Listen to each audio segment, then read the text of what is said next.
आज हम बात करेंगे सबसे ज़्यादा पसंद की जाने वाली इंडियन ब्रेड की। जी हाँ, मैं बात कर रही हूँ नान की। नान एक सॉफ्ट और फ्लफी इंडियन फ्लैट ब्रेड है जो कि ट्रेडिशनली तंदूर में बनाया जाता है, पर हम बनाएंगे घर पर बिना तंदूर के सिंपल तवे पर। गर्मा गर्म नान किसी भी ग्रेवी या दाल मखनी या चिकन करी के साथ बहुत ही लाजवाब लगते हैं। हेलो एवरीवन, स्वागत है आपका काव्य किचन में। तो आइए मिलकर बनाते हैं सुपर सॉफ्ट और फ्लफी बटर नान। नान बनाने के लिए हमें चाहिए मैदा, आटा, दही, नमक, चीनी, बेकिंग सोडा, बेकिंग पाउडर और ऑयल। नान बनाने के लिए सबसे पहले हम आटा लगा लेंगे। सबसे पहले एक बोल में डाल देंगे 1.5 कप मैदा,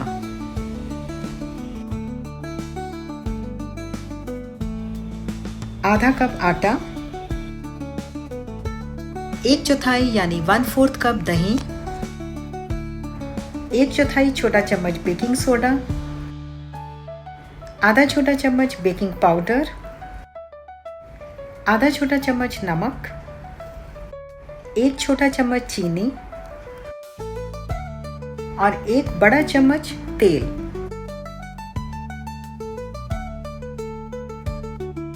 अब सभी इंग्रेडिएंट्स को मिक्स कर लेते हैं। बेकिंग सोडा ऐड करने से डो हमारा सॉफ्ट और फ्लफी बनेगा। ये कर्ड के साथ रिएक्ट करके नान को फूलने में मदद करता है और लाइट क्रिस्प टेक्सचर भी देता है। और best part, it saves time.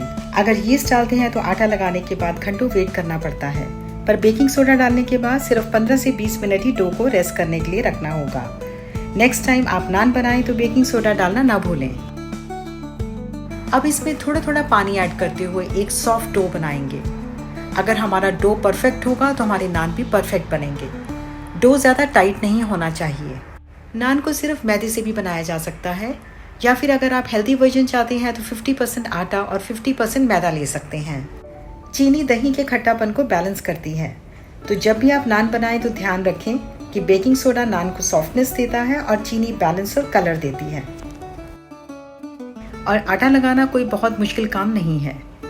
जैसे हम घर पर रोटी बनाते समय आटा गूंदते हैं, उसी तरह हम इसका भी आटा गूंदेंगे और थोड़ी सी चीज़ें और ऐड कर देंगे। अब इसमें थोड़ा सा ऑयल लगा देंगे।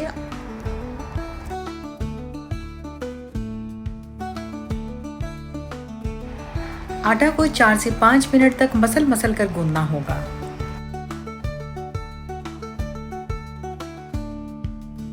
और इसे 15 से 20 मिनट के लिए ढक कर रख देंगे। ढकने से पहले इस पर ऑयल लगाना जरूरी है, नहीं तो आटा ड्राई हो सकता है। 15 मिनट हो गए हैं। अब आटा को चेक कर लेते हैं।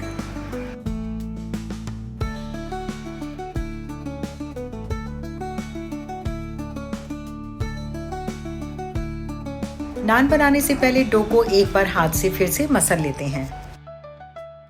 डो सॉफ्ट और फ्लफी हो गया है और नान बनने के लिए परफेक्ट है। नान बनाने के लिए मैंने पहले से ही प्रिपरेशन करके रख लिया था।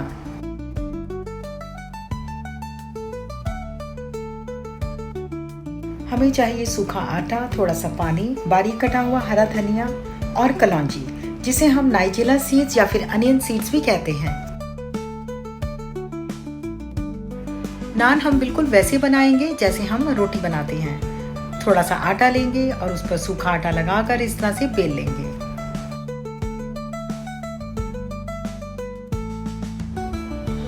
फर्क सिर्फ इतना है कि रोटी हम गोल बनाते हैं और नान बनाएंगे ओवल शेप में। अब इस पर डाल देते हैं थोड़ी सी कलौंजी और थोड़ा सा बारीक कटा हुआ हरा धनिया। वैसे तो आप नान को कोई भी शेप दे सकते हैं। अगर आपको ओवल शेप देना मुश्किल लगता है तो आप इसे गोल शेप भी दे सकते हैं, क्योंकि टेस्ट में कोई फर्क नहीं आने वाला है।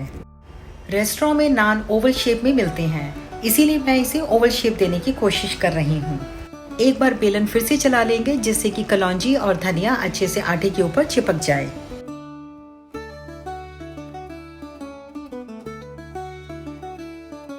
अब इसे पलटकर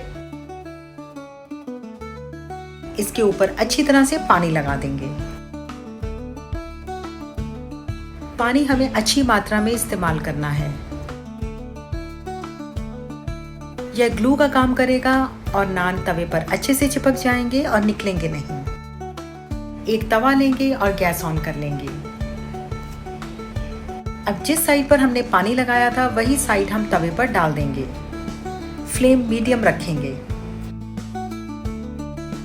यह नान नॉनस्टिक तवे पर नहीं बन पाएगा। जब नान एक तरफ से ड्राई हो जाए तो तवा को पलट दें और इस तरह से घुमा घुमा कर सेकेंगे।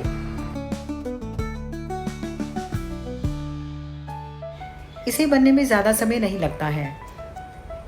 तवा के पलटने के बाद 1 से 2 मिनट तक इसे इस तरह से पकाएंगे और हमारा बहुत ही बढ़िया नान बनकर तैयार होगा।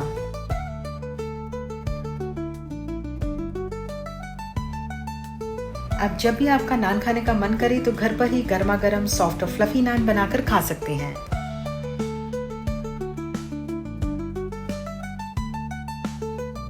और देखिए, बिना अवन बिना तंदूर के बहुत ही बढ़िया मजेदार नान बनकर तैयार हुआ है। आप चाहें तो इसे प्लेन नान की तरह या फिर बटर लगाकर भी खा सकते हैं। ये आपकी चॉइस पर निर्भर करता है। इसी तरह आप दूसरा नान भी बना लेते हैं। थोड़ा सा आटा लेंगे, फिर इसके ऊपर थोड़ा सा सूखा आटा लगाएंगे और इस तरह से बेल लेंगे।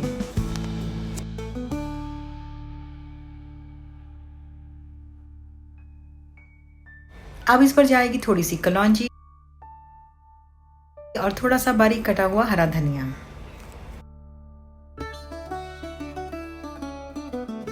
अब इस पर एक बार फिर से बेलन चला देंगे जिससे कि कलौंजी और हरा धनिया अच्छे से चिपक जाए। दूसरी साइड पर अच्छे से पानी लगा देंगे। बेकिंग पाउडर भी नान को सॉफ्ट बनाता है। ये एकदम परफेक्ट है क्विक रेसिपीज के लिए। और फिर इस तरह से तवे पर डाल देंगे। नान कई तरह के आते हैं, बटर नान, गार्लिक नान, स्टफ्ड नान। प्लेन नान पर अगर हम हल्का सा मेल्टेड बटर लगा देंगे तो ये आपका बटर नान बन जाएगा।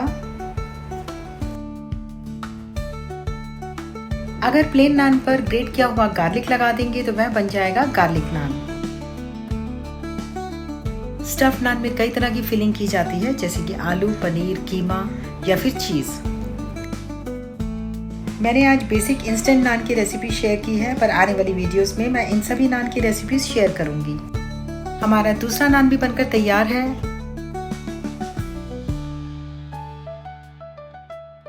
अब इस पर मैं ब्रश की सहायता से मेल्टेड बटर लगा दूंगी, जिससे कि ये हमें एक्स्ट्रा फ्लेवर देगा। गर्मा गर्म लाजवाब नान बनकर तैयार हुए हैं। मैं इसे सर्व कर रही हूँ दाल मखनी के साथ। आप इसे किसी भी पनीर, चिकन या मटन डिश के साथ एंजॉय कर सकते हैं। आप इस रेसिपी को जरूर ट्राई करें और मुझे कमेंट सेक्शन में बताएं आपको ये रेसिपी कैसी लगी। आप अपने अनुभव मेरे साथ साझा करें, इससे मेरा मनोबल बढ़ता है। मिलते हैं एक नई इंटरेस्टिंग रेसिपी के साथ। Thanks for watching.